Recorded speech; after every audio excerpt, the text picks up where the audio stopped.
ನಮ್ಮ ವಿನಯ್ ನೋಡಿರೋ ಹುಡುಗಿ ಯಾರು ಯಾರು? ನನ್ನ ಫ್ರೆಂಡು ರಾಜೇಶ್ವರಿ ಇದ್ದಾಳಲ್ಲ, ಅವಳ ಮಗಳು ರಂಜಿತಾ.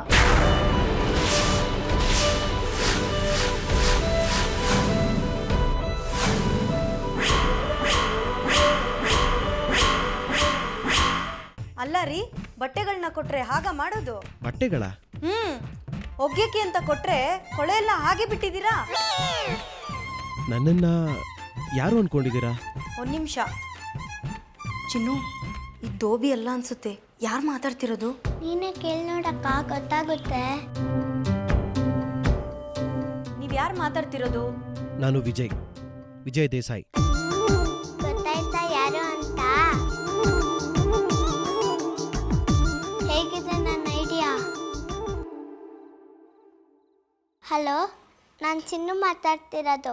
ನಾನು ಬ್ಯುಸಿ ಆಗಿದ್ದೀನಿ, ಆಮೇಲೆ ಮಾತಾಡ್ತೀನಿ. ಸರಿ.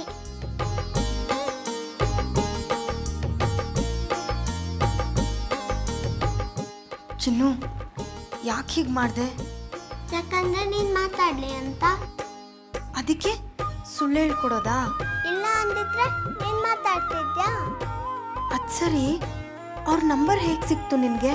ಹೇಗೆ ಸಿಕ್ಕಿರ್ಬೋದು ಹೇಳು? ಹೇಗೆ? ಅವತ್ತು ಪೇಪರಲ್ಲಿ ಅವ್ರ ಫೋಟೋ ಬಂದಿತ್ತಲ್ಲ, ಅದ್ರಲ್ಲಿ ಅವ್ರ ಆಫೀಸ್ ನಂಬರ್ ಇತ್ತು. ಅಲ್ಲಿ ಫೋನ್ ಮಾಡಿ ನಂಬರ್ ತಗೊಂಡೆ. ಹೆಂಗೆ? ಇದೆಲ್ಲ ಮಾಡ್ತೀಯ ನೀನು? ತಾಳು ಮಾಡ್ತೀನಿ ನಿನ್ನ. ಚಿನ್ನು, ಚಿನ್ನು, ನೋಡಿದ್ಯಾ ಅವ್ರ ಹತ್ರ ಮಾತಾಡಿದ್ದಕ್ಕೆ ಖುಷಿ ಆಗಿದ್ಯಾ?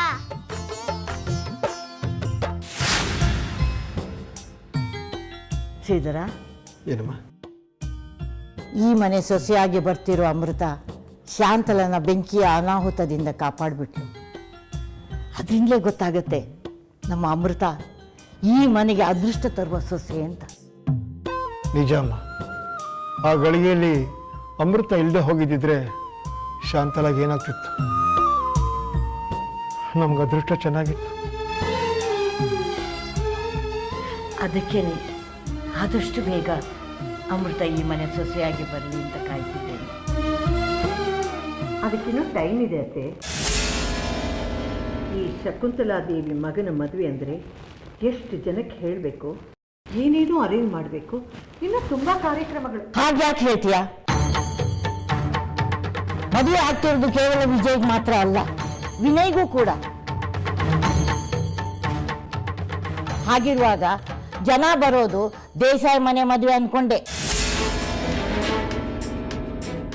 ಈಗ ಆ ವಿಷಯ ಬಿಡಿ, ಮದುವೆಗೆ ಏನೇನು ತಯಾರಿ ಮಾಡ್ಕೋಬೇಕು ಅದ್ರ ಬಗ್ಗೆ ಮಾತನಾಡಿ. ಯೋಚನೆ ಮಾಡಕ್ಕೆ ಏನಿದೆಯಾ ಶಾಂತಲ? ಈಗಿನ ಕಾಲದಲ್ಲಿ ದುಡ್ಡು ಬಿಟ್ಟರೆ ಎಲ್ಲ ಕೆಲಸ ಆಗೋಗ್ಬಿಡುತ್ತೆ. ಕಾಂಟ್ರಾಕ್ಟ್ ಬೇಸಿಸ್ ಮೇಲೆ ಕೆಲಸ ಮಾಡೋಕೆ ಏಜೆನ್ಸಿಗೆ ಇಡ್ತಾರೆ. ನಮಗೆ ಯಾವ ಥರ ಅರೇಂಜ್ಮೆಂಟ್ಸ್ ಆಗಬೇಕು ಅಂತ ಹೇಳಿಬಿಟ್ರೆ ಎಲ್ಲ ಮಾಡಿಬಿಡ್ತಾರೆ. ನಮ್ಮ ಕೆಲಸ ಬರೀ ಮದುವೆಗೆ ಇನ್ವಿಟೇಷನ್ ಹಂಚೋದಷ್ಟೇ. ಅಣ್ಣ, ಯಾವ ಕೆಲಸ ಬೇಕಾದ್ರೂ ಬೇಗ ಮಾಡಿ ಮುಗಿಸ್ಬಿಡ್ಬೋದು. ಆದರೆ ಈ ಹೆಂಗಸರು ಮಕ್ಕಳಿಗೆ ಬಟ್ಟೆ ತೆಗೆಯೋ ಕೆಲಸ ಇದೆಯಲ್ಲ, ಅದರಂತ ಟೈಮ್ ಕಿಲ್ಲಿಂಗ್ ಕೆಲಸ ಇನ್ನೊಂದಿಲ್ಲಣ್ಣ. ಅದು ಸರಿನೇ, ಗಂಡಸರು ಯಾವುದಾದ್ರೊಂದು ಹಾಕೋತಾರೆ. ಆದರೆ ನಮ್ಮ ಹೆಣ್ಮಕ್ಳಿಗೆ ಮಾತ್ರ ಒಳ್ಳೆ ಕಡೆಯಿಂದ ಒಳ್ಳೆ ಸೀರೆನೇ ತರಬೇಕು. ಅದ್ರ ಬಗ್ಗೆ ಏನಾದರೂ ಯೋಚನೆ ಮಾಡಿದ್ದೀರಾ? ನೀವು ಅದೆಲ್ಲ ಯೋಚನೆ ಮಾಡೋಕ್ಕೆ ಮುಂಚೆನೇ ಅದಕ್ಕೆ ನಾನು ವ್ಯವಸ್ಥೆ ಮಾಡಿದ್ದೀನಿ. ನಾಳೆನೇ ಎಲ್ಲ ಥರದ ಸೀರೆಗಳನ್ನ ಮನೆಗೆ ತಗೊಂಡು ಬರೋಕ್ಕೆ ಸೇಟಿಗೆ ಹೇಳಿದ್ದೀನಿ. ಯಾರ್ಯಾರಿಗೆ ಎಷ್ಟೆಷ್ಟು ಸೀರೆಗಳು ಬೇಕೋ, ಏನೇನು ಬೇಕೋ ಇಲ್ಲೇ ಸೆಲೆಕ್ಟ್ ಮಾಡ್ಕೊಳ್ಳಿ. ಮನೆಗೆ ತರಿಸಿದ್ರೆ ಒಂದಿಷ್ಟು ತಂದಿರ್ತಾರೆ, ಅದರಲ್ಲೇ ನಾವು ಸೆಲೆಕ್ಟ್ ಮಾಡ್ಕೋಬೇಕು. ಜವಳಿ ಅಂಗಡಿಗೆ ಹೋದ್ರೆ ನಮ್ಗಿಷ್ಟ ಆಗಿದ್ದು ತಗೋಬೋದಲ್ವಾ? ಶಾಂತಲಾ, ಅದರ ಬಗ್ಗೆ ನೀನು ಚಿಂತೆ ಮಾಡಬೇಡ. ಅದನ್ನೆಲ್ಲ ಯೋಚನೆ ಮಾಡಿನೇ ಎಲ್ಲ ವಿಧದ ಏರ್ಪಾಟು ನಾನು ಮಾಡಿದ್ದೀನಿ. ಅದು ಸರಿನೇ, ಅಲ್ಲಿ ಇಲ್ಲಿ ಸುತ್ತಾಡೋದು ತಪ್ಪುತ್ತೆ. ರಾಜೇಶ್ವರಿ, ನಿನಗೆ ನಿನ್ನ ಮಗಳಿಗೆ ಯಾವ ಥರದ ಸೀರೆ ಬೇಕು ಅಂತ ಸಂಕೋಚ ಪಡದೆ ಇಲ್ಲೇ ಆರಿಸ್ಕೊಳ್ಳಿ. ಅಮ್ಮ, ನನ್ನ ಮಗಳು ಈ ಮನೆ ಸೊಸೆ ಆಗಿ ಬರ್ತಾ ಇದ್ದಾಳೆ ಅನ್ನೋ ಸಂತೋಷದ ಮುಂದೆ ಇದ್ಯಾವುದು ಮುಖ್ಯ ಅನ್ನಿಸ್ತಾ ಇಲ್ಲ. ನೀವೆಲ್ಲ ತೋರಿಸ್ತಾ ಇರೋ ಪ್ರೀತಿ ವಿಶ್ವಾಸದ ಮುಂದೆ ನಾವು ತುಂಬ ಚಿಕ್ಕವರಾಗ್ಬಿಟ್ಟಿದ್ದೀವಿ. ಶಕುಂತಲ, ರಂಜಿತಾ ಏನೋ ತನಗಿಷ್ಟವಾದ ಸೀರೆಯನ್ನು ಇಲ್ಲೇ ಆರಿಸ್ಕೋತಾಳೆ. ಆದರೆ ಅಮೃತನ ಬಗ್ಗೆ ಏನು ಯೋಚನೆ ಮಾಡಿದ್ವಿ? ಅಮೃತನಿಗೂ ಅವ್ರ ಮನೆಯವ್ರಿಗೂ ಬೇಕಾಗಿರೋ ಸೀರೆಗಳನ್ನ ನಾನೇ ಸೆಲೆಕ್ಟ್ ಮಾಡಿ ಕಳಿಸ್ಕೊಡ್ತೀನಿ.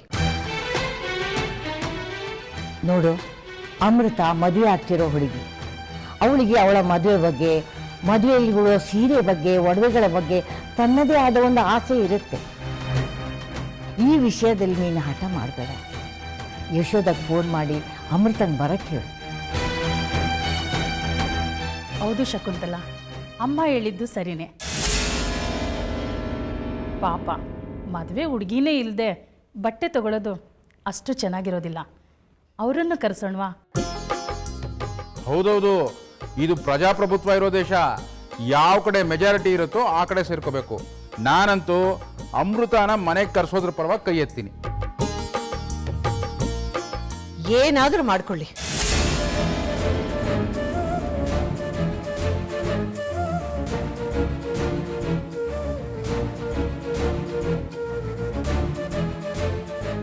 ಅವಳು ಹಾಗೇನೆ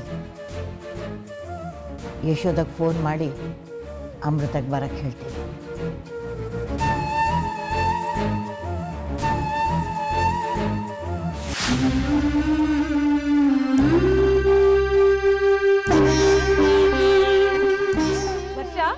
ವರ್ಷ, ಯಾಕೆ ಮಲಗಿದ್ಯಾ?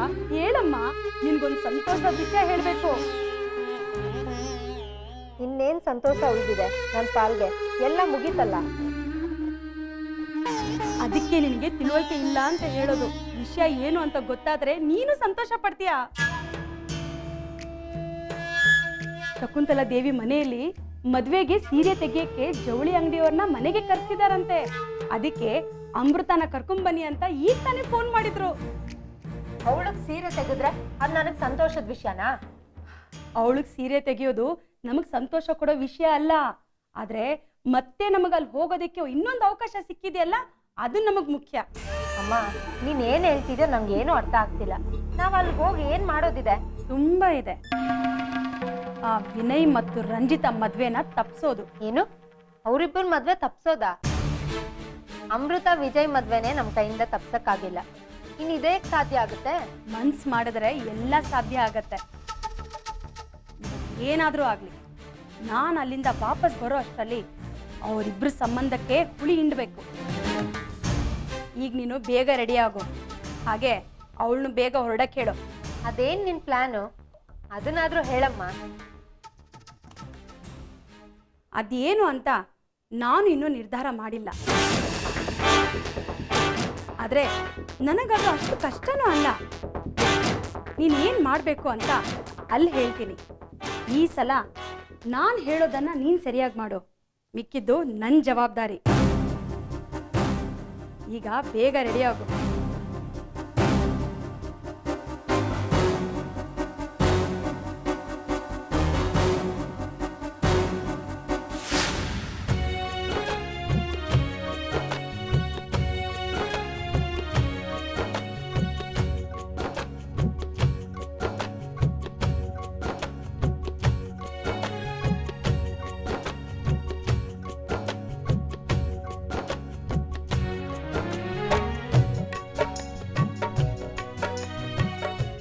ಮೇಡಮ್, ಇದು ಮೊಳಕಾಲ್ಮೂರು ಪ್ಯೂರ್ ಸಿಲ್ಕ್ ಸ್ಯಾರೀಸು.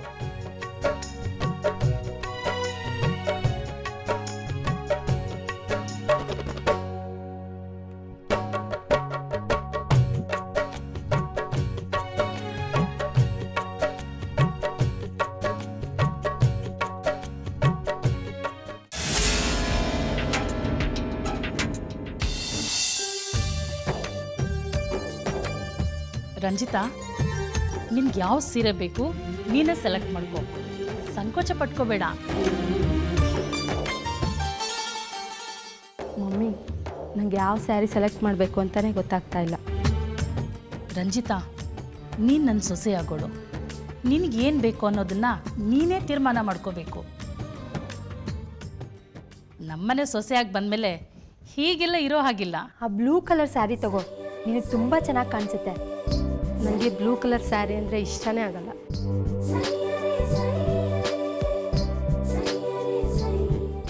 ಇದನ್ನು ತಗೊಳ್ಳಿ, ಈ ಬ್ಲೂ ಕಲರ್ ಚೆನ್ನಾಗಿರುತ್ತೆ. ಬದುಕಿನ ಭಾವಲಹರಿ ಅಮೃತವರ್ಷಿಣಿ